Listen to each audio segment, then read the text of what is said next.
Hello, my name is Boston Coppage. I am the Director of Franchise Development for Gideon Math and Reading. We are an after-school math and reading program, which really focuses on building a child's foundation and really having them achieve success long-term. I want to thank you today for attending our webinar. We're going to talk more about kind of the educational system in Virginia, what's going on there, options for private tutors like yourself, and just kind of seeing what is out there and seeing if Gideon can possibly be a solution. First off, a little bit about myself. I have a business degree from the University of Texas at Dallas. Played baseball there for a little bit and was actually private tutoring my way entirely through college. Started off as in high school and then kind of built up my business a little bit in college. Post-college, ran a small tutoring company full-time. I had 3 to 5 tutors working for me. But I knew at that point I kind of wanted to try something different, but kind of stay within my skill set. So I ended up taking a job teaching math in the Philippines. And I lived in Manila, Philippines for 3 years, taught at International School of Manila, and absolutely loved it, but decided I needed to basically have a bit more of a challenge on the business end. And so I accepted a job here at Gideon back in 2011. So I've been here now 10 years. And my official title, again, is the Director of Franchise Development. And so private tutoring in the age of COVID. I'm sure that everybody has different scenarios and different kind of things that have happened with their own personal students or your business. But right now, because of COVID, obviously, I'm sure you're experiencing limited in-person sessions. Some people have always had virtual sessions, which is totally fine. For someone like myself, I was much more, I prefer and still do prefer in-person learning, as obviously not nearly as acceptable now or easily attainable now with COVID and now Delta, and then I think Lambda's coming next. There's a lot of people who are concerned about coming in person one-on-one and having that real close knit kind of situation. And along with that, online options typically are just not the most efficient. It is comfortable in terms of meeting at a certain time, they don't have to travel, but seeing how a child is working and working smoothly with their handwriting and whatnot, if they're hitting the problem at the right spot, is just significantly more difficult than it would be in person. In person learning, as we've learned over the past year, is obviously significantly better for the child. There's also a lack of really quality options. You're getting a lot of different people now who are getting into private tutoring, really undercutting the market because they can be 22 and they'll work for significantly less per hour. A quality tutor is expensive, and it's going to not only the people who really can earn that amount are few and far between, but there's people kind of squeezing you down in that way.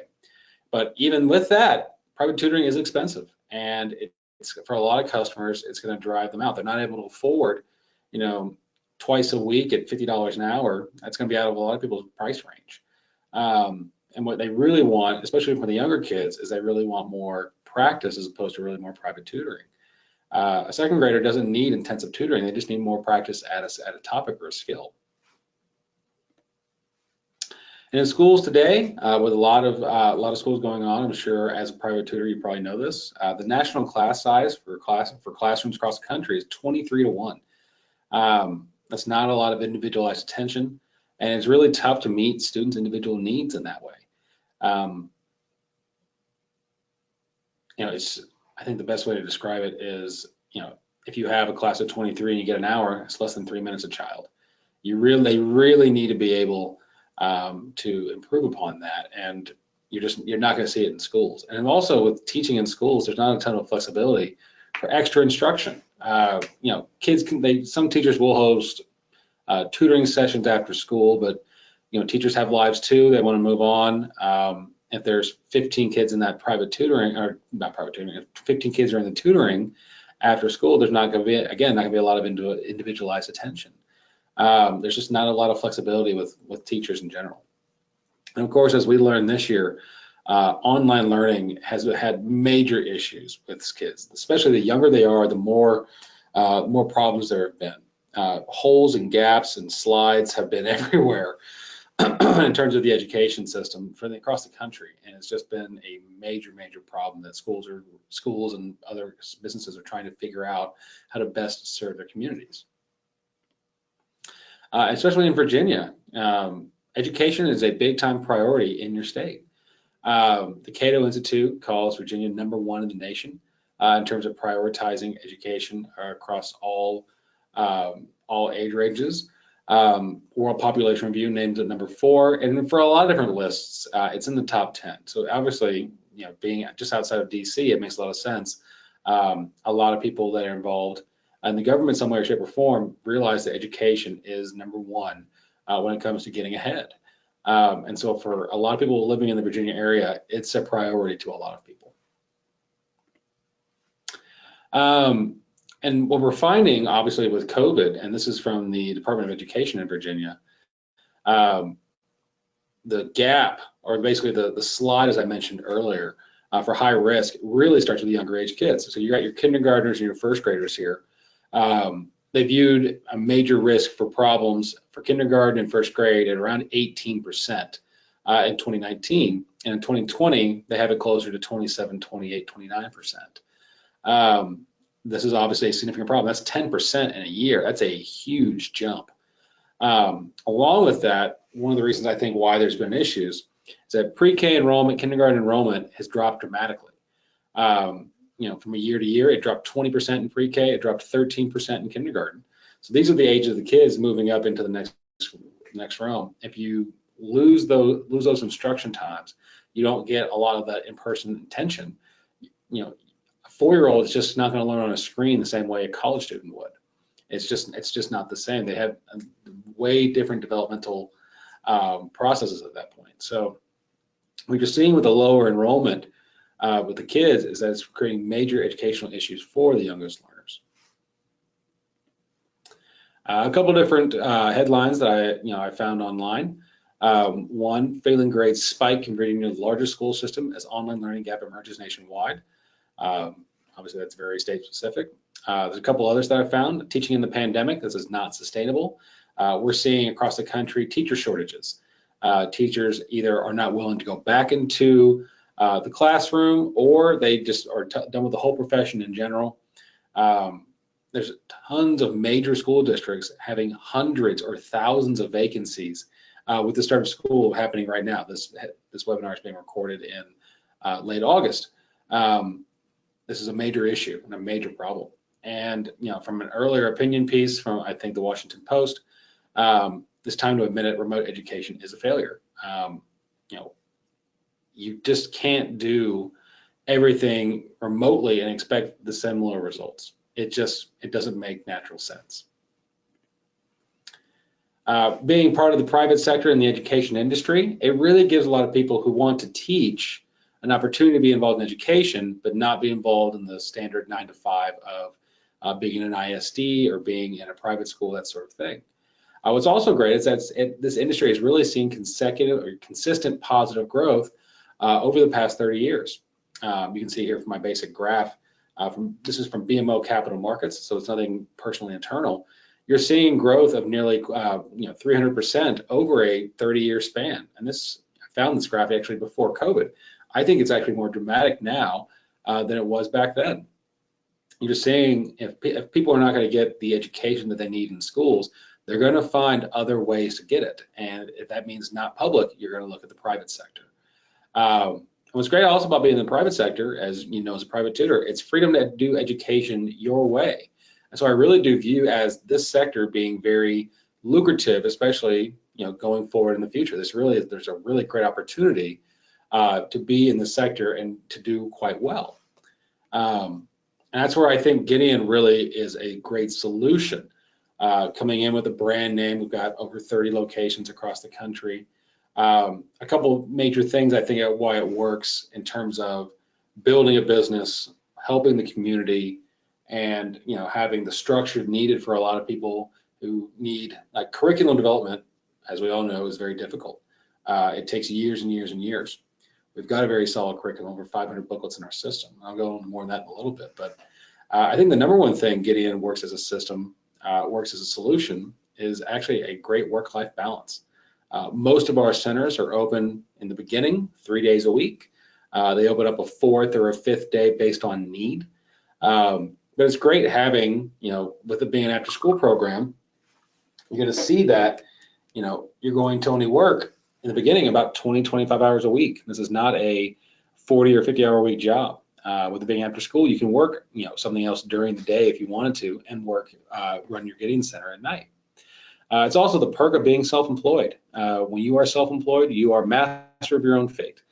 I think a lot of people realize that their jobs weren't as secure when COVID happened. Not everyone can go into virtual. People basically were furloughed or whatnot, and I think people want to be able to control their income power. And I think there's a lot of perks of being self-employed. What's also great about Gideon is that I know, as I'm a former teacher and as a former private tutor, I really wanted to be able to serve the children I was working with as best as I could, and really find the weak points in their foundation. You can do that with Gideon. You can find what that student actually needs, as opposed to, well, they're in 8th grade, so we need to work on 8th grade stuff.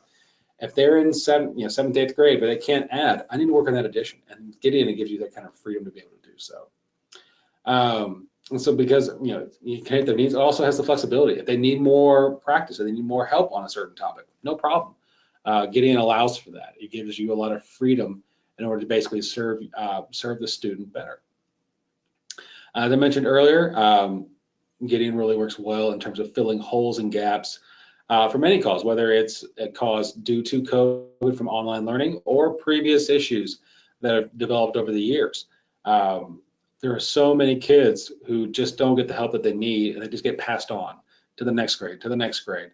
Oh, the next year they'll figure it out for them. And that's just not what happens. If you let it go, the next teacher is not going to expect to have to go back to cover stuff from the year prior. They're just going to move on because they don't have that kind of flexibility. And along with that, Gideon really runs at a price point that really a majority of customers can afford. The general sweet spot's around $150 a month. So it's what, $5 a day? $5 a day is a Starbucks cup of coffee. Most people can afford that that would be looking for this kind of service. And so it really works well as a cost-effective solution that can serve the masses. Gideon, we are extremely foundations-based. We are a family business, and so my mother, Wendy Coppage, is actually our founder. She's really famous for saying, never put a limit on a child's capacity to learn. Children can figure it out if you give them the love, support, and just the ability to basically go at their own pace. We really want to focus on making sure children have a solid foundation in math and reading, because if they have a solid foundation, they're much more likely to succeed in school and beyond. So what is Gideon? We obviously, as I mentioned, we're an after-school math and reading program, mainly in retail spaces, but we do offer a non-retail model that works out of someone's home, church, library, school, that sort of thing. Students come in 2 times per week or more by appointment, and we use a proprietary step-by-step curriculum with built-in mastery standards. I say mastery because mastery for Gideon means 90% or higher. 70, 75% works for schools. It does not work for Gideon. I wouldn't want to hire a contractor that has reviews of 3.5 stars on Google. That's 70%. I want the contractor who's 4.5, 4.7, 4.9. These are A's.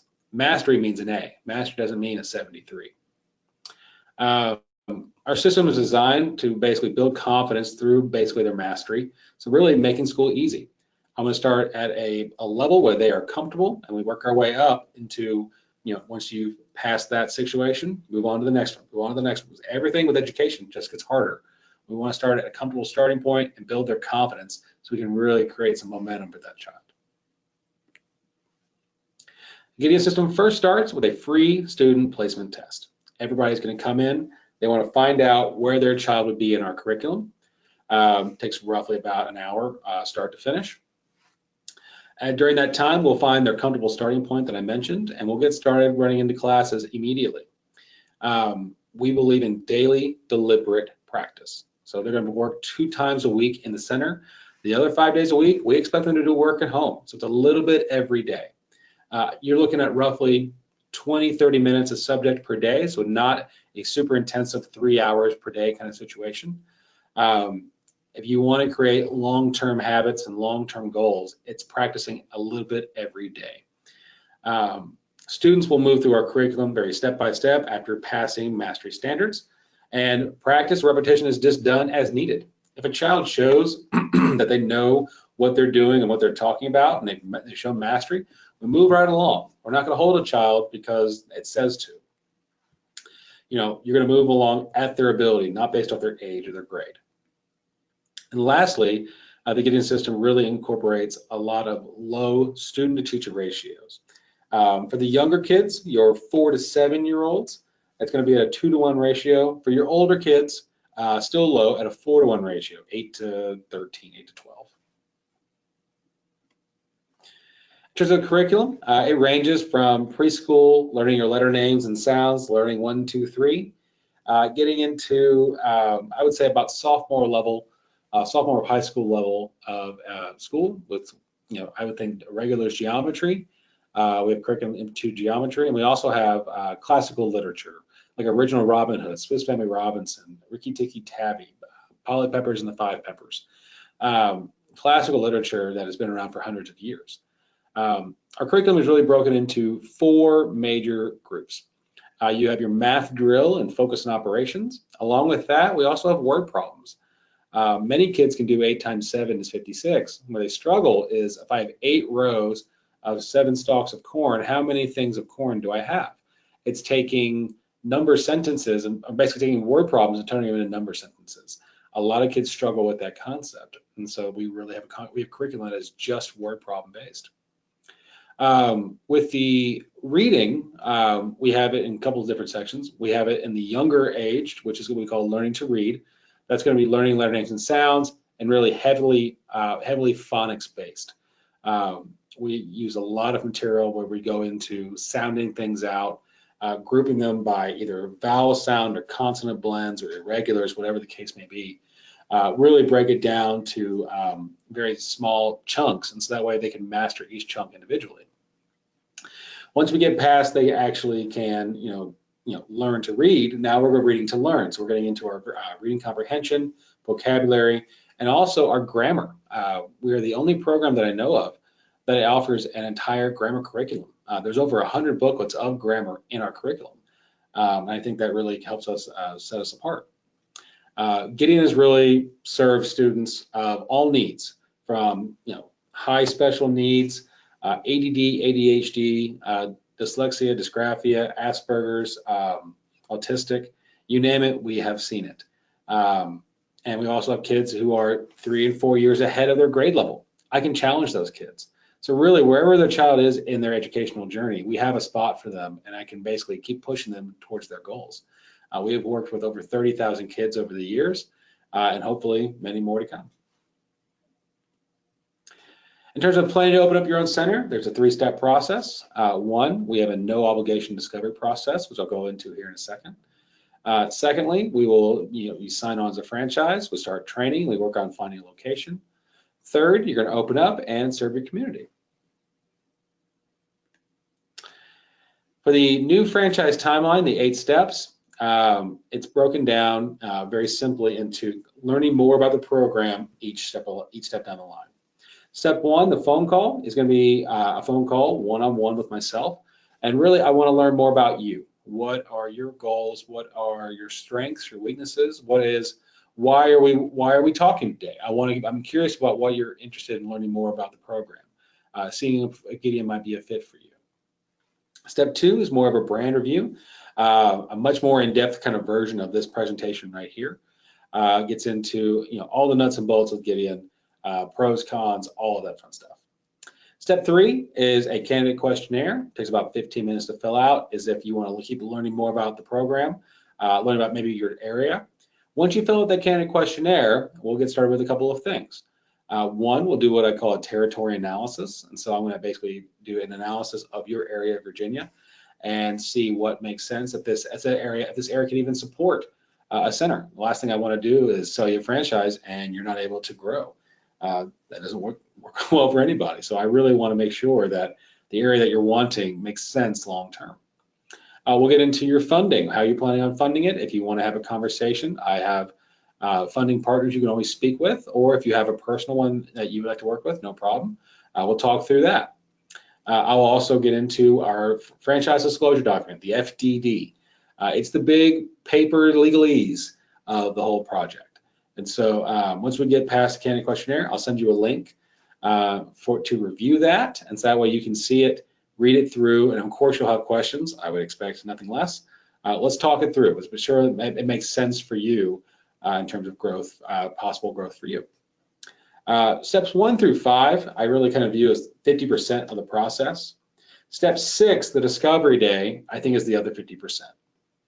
What you're going to do is you'll come down to Dallas. You will meet with the entire Gideon team.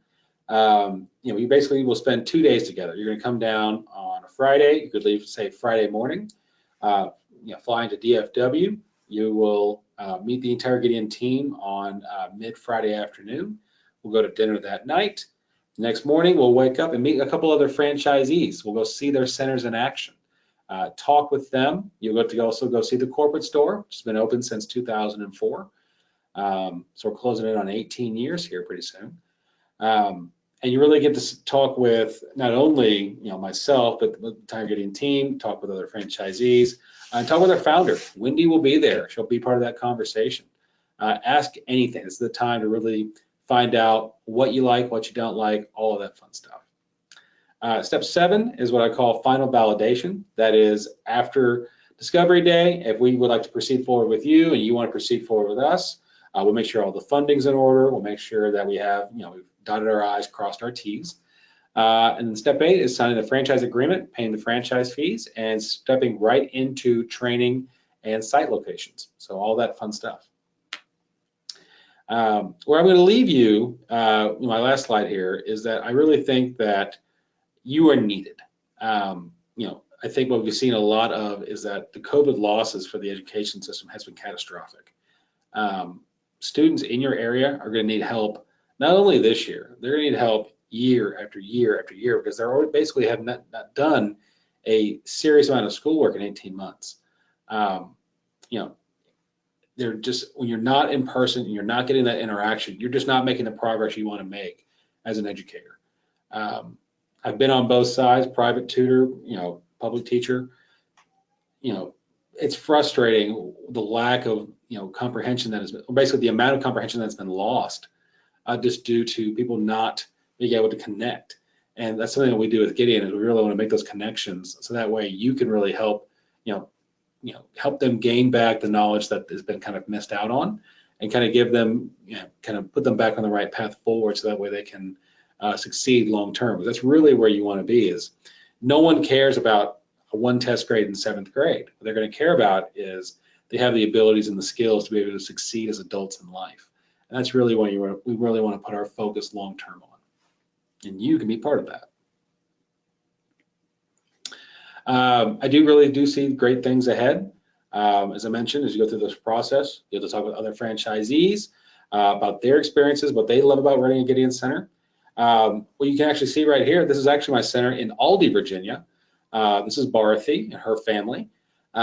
She has really loved running a center. She's been open now for over 10 years. What she really likes is the fact that she's able to give back to the community and really get to watch kids really learn. Especially those who have struggled, and all of that fun stuff. And so with all of that in general, I do think it's an opportunity to basically get into business for yourself, but not by yourself. With Gideon as your backer, being the name, you really get the benefit of coming in with a brand and people learning more about you, because I do have a bit of a national presence. And so coming in with that, we might be a great fit, and I'd love to be able to talk with you about that and see if we can maybe partner up and see if this can work out long term. So I think we should schedule a step 1 and start our discovery process. Just want to say again, thank you for joining us today. If you have any questions, I will be in contact via email, or you can always email me asking more particular type questions, and be happy to answer anything you need. Once again, thank you. This is Boston Coppage with Gideon Math and Reading. And if you need anything, you can give me a call at 855-344-3366. It's actually at the bottom of the screen right now as well. Or you can send me an email at info@Gideon, Gideon, franchise.com. I appreciate your time today, and I look forward to talking with you soon. Thank you.